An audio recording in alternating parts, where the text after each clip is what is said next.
If there is one thing that makes school somewhat reliable in the minds of students, excluding typical classes, it's lunch. And here in Roxborough High, dozens of students line up to grab a quick meal filled with the nationwide required components. But looking more into the meals served in not only Roxborough, but most of the Philadelphia Public School District, lots of students have choice opinions about the quality of said meals. In my observation, there's a lot of conflict on the opinion of school lunches, whether bad or sort of good. So we'll be tackling a definitive answer on the big question: are school lunches, quality-wise, good?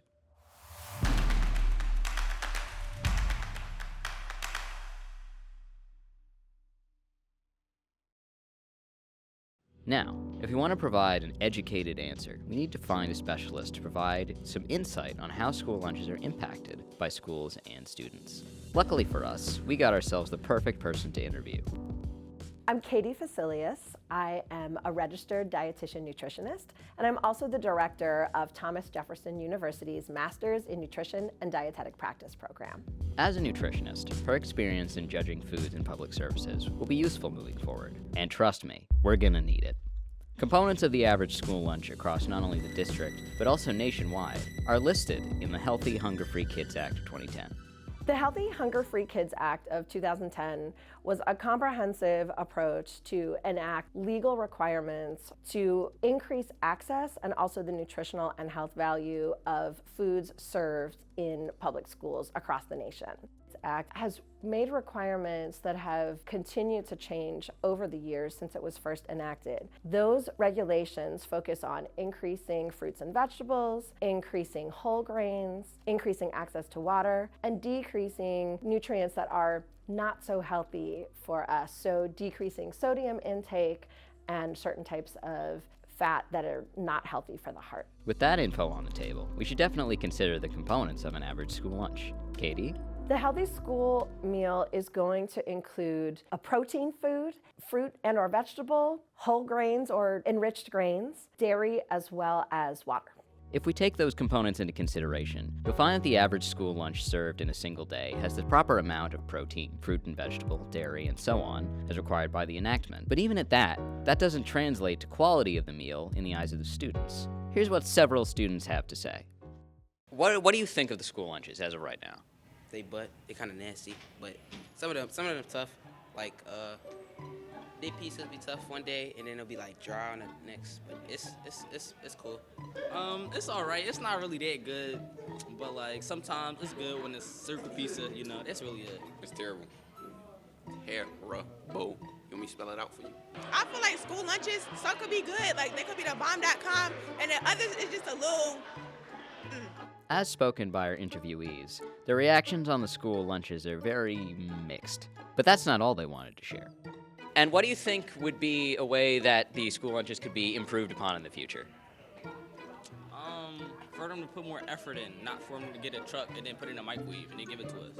They need to put some real stoves in here, some real chefs, some real food. Yeah. But aside from the varying responses from just these students, I've decided to make a student lunch survey for almost all the students of Roxborough to answer.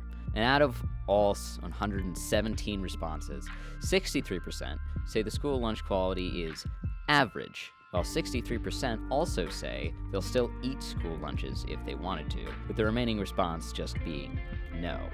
I think what most other people have said in that, using like fresh ingredients instead of having stuff that's either frozen or reheated or like pre-prepared and stuff like that. The chicken is dry, the potatoes are mildly seasoned, if that, the carrots are in a cup, the strawberries are frozen, and the milk comes in these single-serving cartons and has like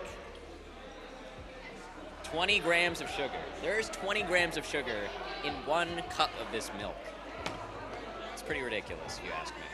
Another thing the interviewees mention is their preferred ideal school lunch, for the food to be properly made, which could be an issue with how the enactment's varieties and dietary restrictions that schools' lunches in public schools cater to.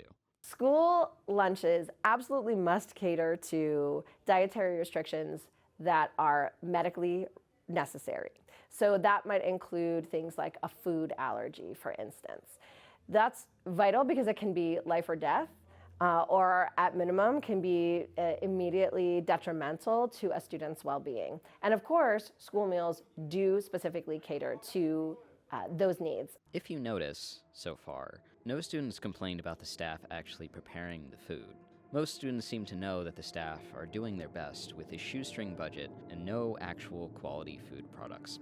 What should concern all of us is the planned $12 billion reduction to programs that provide food in the first place to low-income schools like most in the Philadelphia School District, which will basically reduce the quality of the school lunches even more. For what we can do now is to spread the word about the reduction program and to show our governments that not all solutions can be solved by worsening it, especially the House and the reduction plans. But at the moment, let's leave school lunches as is. Standard, typical, and to best describe,